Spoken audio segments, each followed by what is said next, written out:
She look like back in the best football direction, man. Boy. We gotta free that nigga Rio, man. Free crunch face.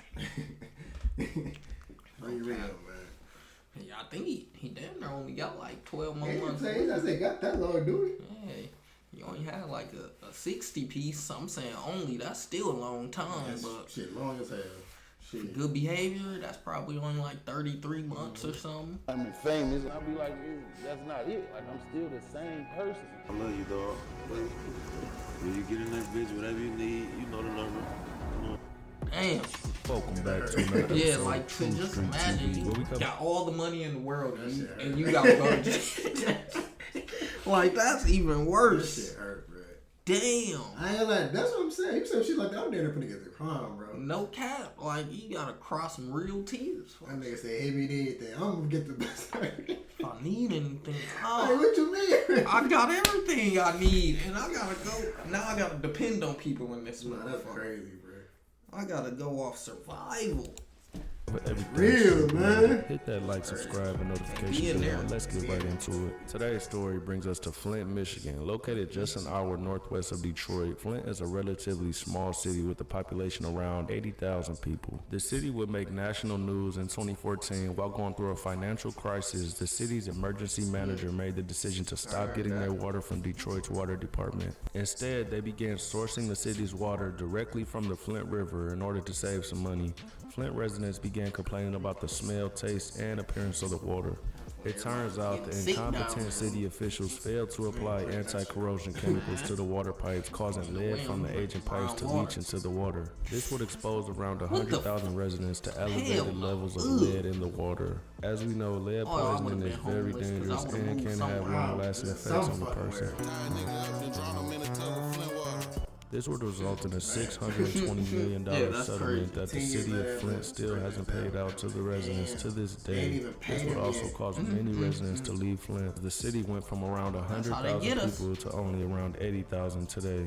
One of the residents that stayed behind is 30-year-old Demario Horn, or better known by his rap name, OG. A lot of people think Rio is from Detroit, and although it is only an hour away, Flint has its own culture and sound, and is where Rio was born and raised. Rio was adopted right after being born in the hospital, and we'll find out after arguing with an older cousin. Because I got adopted when I was like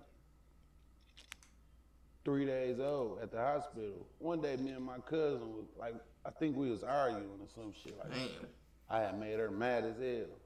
And she was like, you're not even our blood, woo, woo, woo. He would later talk to his mom about the argument and would find out a woman he's known his whole life, who he thought was just his mother's friend, was actually his birth mother, and she was using drugs at the time, not able to care for the baby. No, that's sick. No way, my mama friend who really is my mama. I'm sitting here thinking, this is just my mama friend. You really my mama? So you come over here to kick it with whoever this is just to check up on me whole time. Damn, that's fucked up. Yeah, that's crazy. And I'm sitting here saying, hey, whatever your name is, and walking right up. Yeah, walking right past your ass. Hey, mom, okay, can I get this? That's crazy. That's sick. Then resent his birth mother, as he was the only kid she had that was given up for adoption. Now I'm finna say a bunch of shit I had bottled in. I barely know my whole family, I was adopted in. His blood brother by his father is a popular rapper by the name Louis Ray. Their father goes by the name Ray K47 and is a well-known dude in Flint. His blood brother by his father is a popular rapper by the name Louis Ray. Their father goes by the name Ray K47 and is a well-known dude. That is just sick. Just imagine that you really didn't know your family. Bro. Y'all both, whole time y'all grow up, y'all both rapping. And y'all been brothers. They probably knew each other beforehand, obviously. But they probably didn't get close enough until this rapping shit. And it's like, dang. Who would have thought? No, that's fucking tough, bro. You the only one got adopted too? Like, damn, that's some tough shit. Dude in Flint, known as the Chevy King for his old school Chevys. His father is described as being extremely funny and outspoken, which makes perfect sense as Rio's style has a lot to do with his humor and talking crazy. Although Rio's father, how did they say nothing though? That's what I'm saying. Most of the time though, you know when they say the bitch be using most of the time, it be the nigga who's supplying it to her. Yeah. Shit, I wouldn't put it past him if he giving her that shit. He don't give a fuck about the kids either at the time. Damn, but this is a fucked up situation, bro. Yeah, that's crazy. I wouldn't even know how to grow up. I ain't gonna lie. That would have struck me ever since that day. Talking about I ain't motherfucking related to y'all. Y'all ain't blood for real. Like what, bro? Damn, for real. Crying in my room, for Bro, this shit is big. This is crazy, bro. This whole fucking situation. Damn, no, that's bogus. It wasn't involved in his life as a kid. They were able to develop a friendship later on as he became closer to his brother Louis. Talking about anybody messing around in Flint for the last 2 years, they know Ray K-47. Like I'm talking about I got 10, 12 Chevys that had them for 20 years. Like ain't nobody pulling them stunts like that in Flint. When Rio was around 12 years old, he was cooking french fries with hot grease on the stove when he forgot they were cooking. The grease would catch on fire and Rio would make a huge mistake and put water on the grease, causing it to splash him in his face, leaving a distinct scar on his cheek. A few years later, Rio was around 15 years old when he went to a gas station to buy some blunt wraps. He bumped into RMC Mike. They noticed they were both buying wraps and decided to match, becoming best friends ever since. Rio was also close to local Flint rapper GANGY, and in around 2015, they would all buy a studio and start rapping together. Rio was known mostly for just hustling in the streets. He would work jobs here and there before eventually taking after his brother, and he would begin dropping music. Rio and Lil E would begin to drop songs, but once RMC Mike joined along to rap with them, that quickly changed as he was a perfect match for Rio's flow. His duo would begin making noise in Flint, known for saying wild things in their raps with no hook on the song. Instead, Rio and Mike just talking crazy the whole song. Rio would term this style shit talking. I'm a motherfucking shit talker. I am not a rapper, baby. I can shit talk. In a No Jumper interview, Rio explained how he met Detroit rapper Team Eastside Peasy. When Peasy heard Indictment talking, instantly requested to meet him. Can't cook though right now. I had to take a class. I got a zipper shake. I'm finna shake a half. I found their first song together in August of 2018, featuring Louis Ray, called Can't Play. Rio explained how he thought he was gonna have to pay for the verse, but Peasy did it for free. Dropped a 62 and I pulled out an 80. Took my bitch to the doctor. She said her stomach ache. At this time, Rio had Skinny as hell. When was Rio looking like that, folks? Them niggas be eating. They started getting money eating good. At this time, Rio had a little buzz in Flint, but had a decent job and was in the streets hustling and just had his first kid, so he really wasn't focused on rap like that. Peasy would bring Rio down to Detroit and take him over to the east side to listen to Rio's music, amazed at what he was hearing. Telling Rio he doesn't realize how good he is. And if you're from the Midwest, most of us know that Peasy is one of the all-time greats when it comes to Detroit rap. They will become close friends after this and will be hanging out every day, both with one foot in rap and one in the streets. Shortly after meeting each other, Peasy made around $50,000 in one day from rap and showed it to Rio to convince him to take rap more serious. Rio would listen and begin dropping visuals to his songs at the end of 2018, gaining tens of thousands of views per day.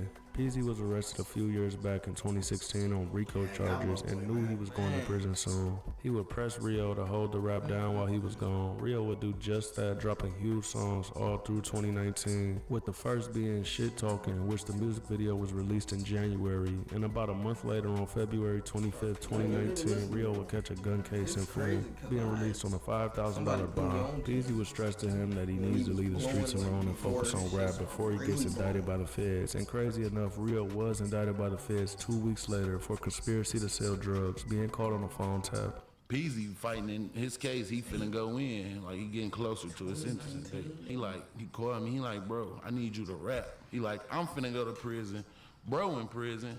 You can't get indicted too? I'm like, hell no, I ain't gonna get indicted, I'm finna rap, fuck it. Fuck around and get indicted 2 weeks later. He would sit in jail and be denied bond at first. As most people know, the feds will try anything to deny. Oh my God.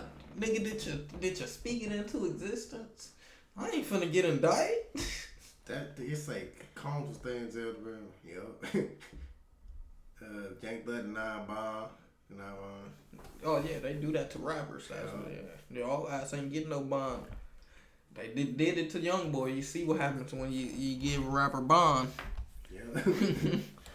bond. The prosecutor brought one of Rio's music videos up where they reenacted the killing of a police officer and tried to use this as a reason not to let him out on bond, also using a line in one of his songs saying he was intimidating a witness. Bro, they listened to my son in court for 30 minutes, bro. Kept playing the same part. When I said, if a nigga snitch on my man's head, be laying flatter than a skinny bitch ass with her pants baggy. Metaphor on their ass. If my nigga snitch, he'd be laying flatter than a skinny bitch ass on her pants baggy. Rio would call home feeling discouraged about rapping because he couldn't get out on bond and would tell the cameraman to take down all of his videos. But the cameraman would tell him that Shit Talking had already gained 60,000 views in just a few weeks. Today, the song sits at over 3 million views. 300 grams of dog, I hit it twice, I said, He would eventually be released on bond and an ankle monitor, being confined to his house while awaiting trial. A few weeks after getting out, he would release Testers, a 7-song EP, this being his first project and not having a huge fan base. Well, he didn't make nothing. I ain't gonna lie, because it was on the cameraman. Yeah, but shit, his distro kid, I know he was getting paid off distro. I had to be getting $20-$30 a month. Off the Apple Music shit, yeah. He wasn't knowing what to expect from this, but he actually received his first rap check, which was around $1,600. This would cause him to drop another EP called Ghetto Babies, featuring Mike, Louis Ray, and Peasy. Knowing he needed a lawyer as he's facing serious federal charges, he would drop all 2019, building his fan base up, and even dropping his biggest song. I'm telling you, I listen to all these bitches. I ain't gonna lie though, this was the hardest one because this was the first one I listened to. But yep, they dropped these two. I remember him and RMC Mike. This with Lil E on there. Yeah, these was going crazy. This got a few Detroit niggas on there. PZ, motherfucking Louis Ray, Rio. Yeah, those some good tapes. Legendary. This was also the perfect time for Rio to blow up. 37 million. See. He was smart. He's on his shit. 37 million. He cranking them. You might think he made out that. That's a music video too, so he probably got like other brand deals out of that shit. But he still probably made a cool, nice, 3-minute video, 37 million. That's crazy. That's some shit right there, bro. Yeah, like that's crazy. 37 million. He still had to get like 6 figures. He still had to get like 6 figures. No cap. 37 million. Yeah, no, that's crazy. That's crazy. Off of one video. Off of one video. Like what? You niggas got her eating, bro. Man, we got paid the cameraman damn near like 2 bands for the video and got a 98K profit. The pandemic and everybody in the streets had money to invest in their rap careers. Rio quickly went from being dead broke to having $100,000 cash, making thousands per day. 2.5 million streams a month, look like I'm coming up. 2.5 million streams a month. So I just capped when I said maybe 2030. He getting 2.5 million streams a month. He damn near getting double what I'm saying. Like that's crazy. Peasy back in a big way for helping him and was signed to Peasy's label, Boys Entertainment. Peasy also signed RMC Mike. Peasy would go to the feds around August of 2019, and Rio would pretty much take over for a stretch of time with almost every video getting millions of views. He would drop cranking him 22, 8, 9, 7, 4. Nigga got over 100 million views in total. Top 3 projects in 2020 and plenty singles, notably a feature called See You with other Michigan artists. This song sits at 13 million views today.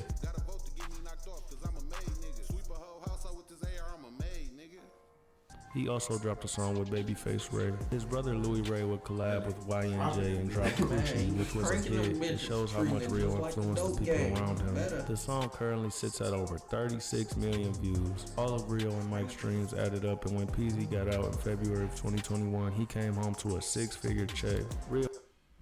Peasy came home to that just off of what them niggas was doing because he was under, remember Peasy signed Rio.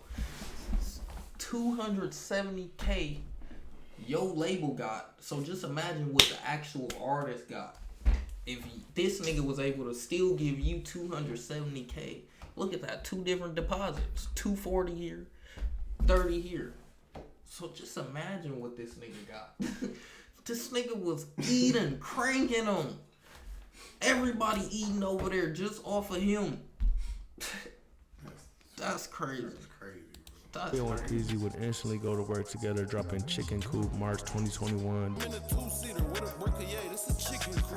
This reunion would be bittersweet because just as Peasy got out, Rio was going in. Rio ended up taking a 5-year plea deal for the conspiracy and would let the world know, releasing Last Day Out, talking about him going away. Speaking of 14 million, I know he coming home to like 3 million folks. He coming home to some millions. He ain't getting their ass, bro. No way. Damn, real you staying like that. That's why they ass got big. It makes sense. They have more money than they can record keep hundreds up of with. songs and plenty of videos to drop while he's away to keep his name buzzing. Peasy would release an album called Free Rio and would continue dropping his music along the way, So which many never other seemed to shits slow they down. probably Although already he's been real gone estate, over 3 years, he car has over shit, 1.5 million. Type of shit. Look, he still got 1 million monthly listeners. 1.5 million. Yeah, he telling you, he coming home to millions either way. We thought YPE and Keys had it stacked to the top. Man, yeah, I'm bullshit. This ain't.